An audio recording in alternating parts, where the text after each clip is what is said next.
I was reflecting in that pause just now while you were in the breakout rooms that speaking to the question of what mindfulness is could lead to a really different talk, if that's what this is. Every time I did it, because there's so many different ways that we could speak to that question of what mindfulness is, which is why it's in some ways it's always fresh. There are, of course, well-known definitions of mindfulness. Probably the most well-known, at least in the mainstream mindfulness world, being John Kabat-Zinn's definition, which is the awareness that arises from paying attention on purpose in the present moment and non-judgmentally. But in some sense, by trying to sort of define itself, there's a kind of a contracting that happens, contracting into words, contracting into, or at least there's a risk of a contraction happening, that we kind of, mindfulness becomes a thing, which we can then aspire to get. And that's not particularly helpful, because it isn't a thing that we are aspiring to get. It's a way of being that we already have available. We already have available to us, and that can be, that can be brought out. So as soon as it becomes a thing that we have to get, we've actually separated ourselves from our own mindfulness, and we've possibly fallen into the trap of striving. And actually, it's often the trap of striving that leads us to want to kind of connect with mindfulness, but it is itself a barrier to that. So one of the first things that we often learn in mindfulness training is that we have to let go of trying to get somewhere else, because isn't it about being in the present moment? And that present moment is already here with whatever is happening in this present moment.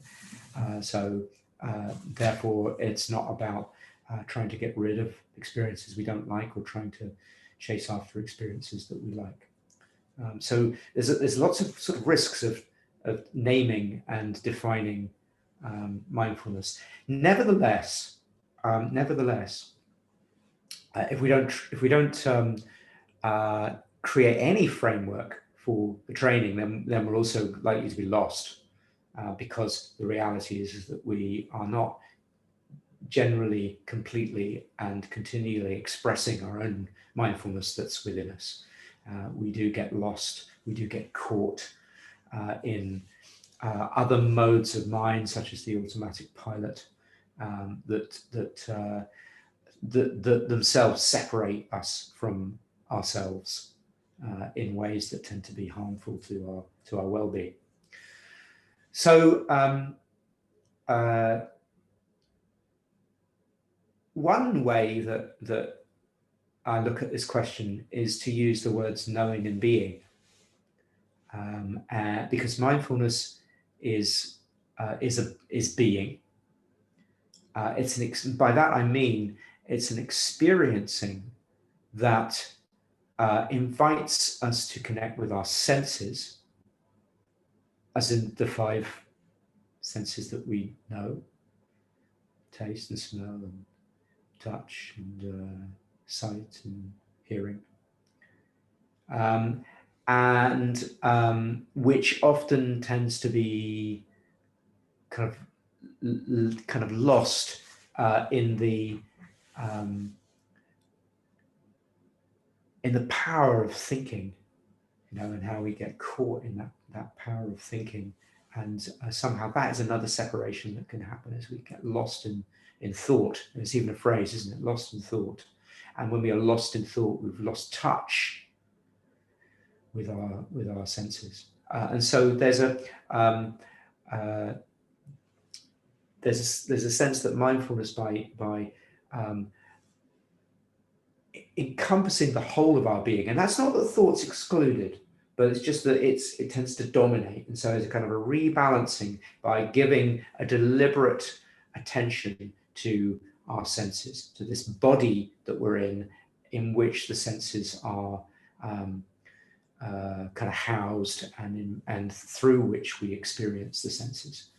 So it's a being, and it's a being in our body. However, it's also a knowing, because there is a quality of awareness of all of this. So imagine that your average chicken, for example. Don't know why I chose a chicken, but why not? So your average chicken experiences its senses. In fact, it probably doesn't do a great deal of thinking. But does that mean the chicken is mindful? Not really, because the chances are it is on a kind of automatic pilot, just reacting impulsively to whatever's going on. So there's a quality of awareness that actually enables some space between us as the kind of the knower of experience and what's being experienced. Now, taking care not to turn that into another duality, but nevertheless, it can help sometimes to see us as actually stepping out of the autopilot of just kind of reacting and being, and into oh, look, this is what's happening.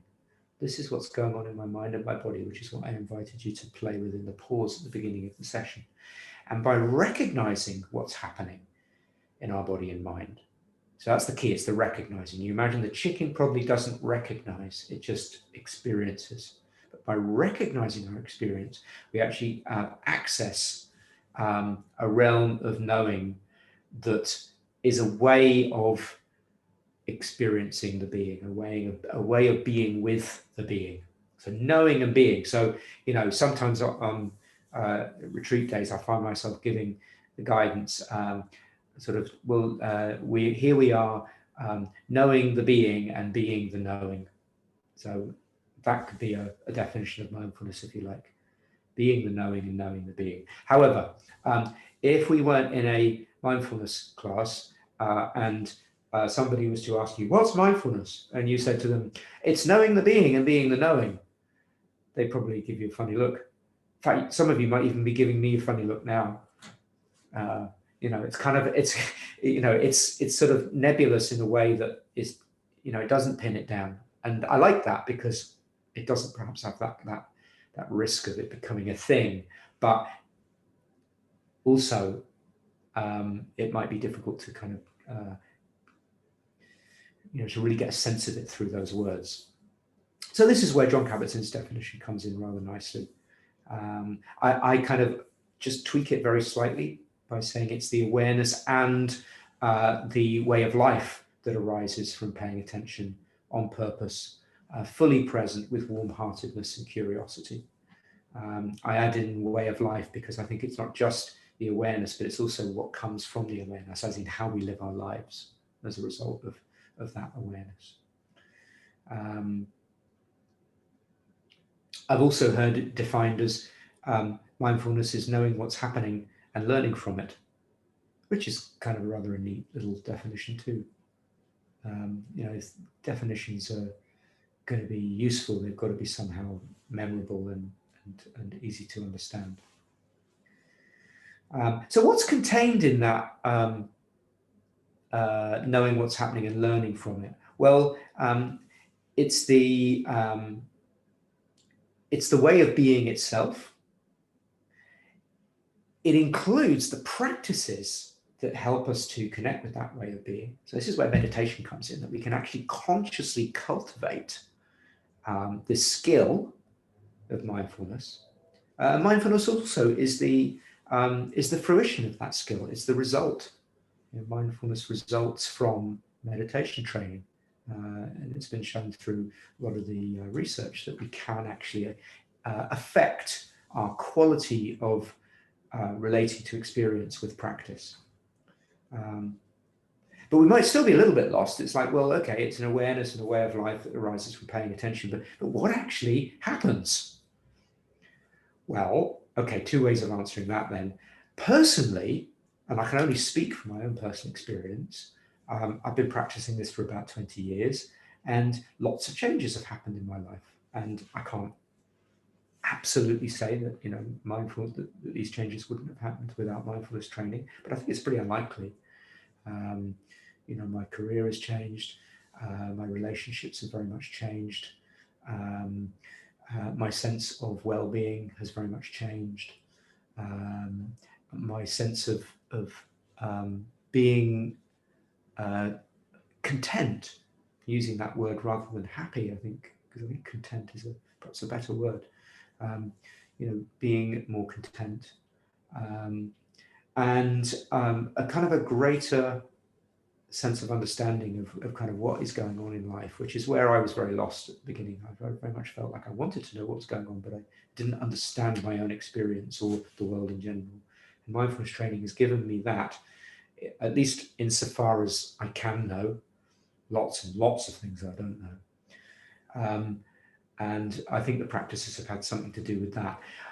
Or if we look at that from a scientific perspective, we can say, well, it's been shown that mindfulness seems to be beneficial to mental and physical health, to cultivating compassion, to building resilience, to creativity, to a sense of authenticity, right the way to kind of reduced healthcare costs and more environmentally friendly behavior. So it seems to be, in people's personal experiences, mine and others, and in the scientific research, a sense of it supports our well-being, this way of being. But we still haven't quite got to what actually happens. And I can't answer that with words. So I suggest we move into a meditation practice and explore the actual experience for ourselves, and then maybe you can help to come up with your answers and feed them into kind of the pot, if you like, and let's see what we get. So how about we move into a mindfulness practice together.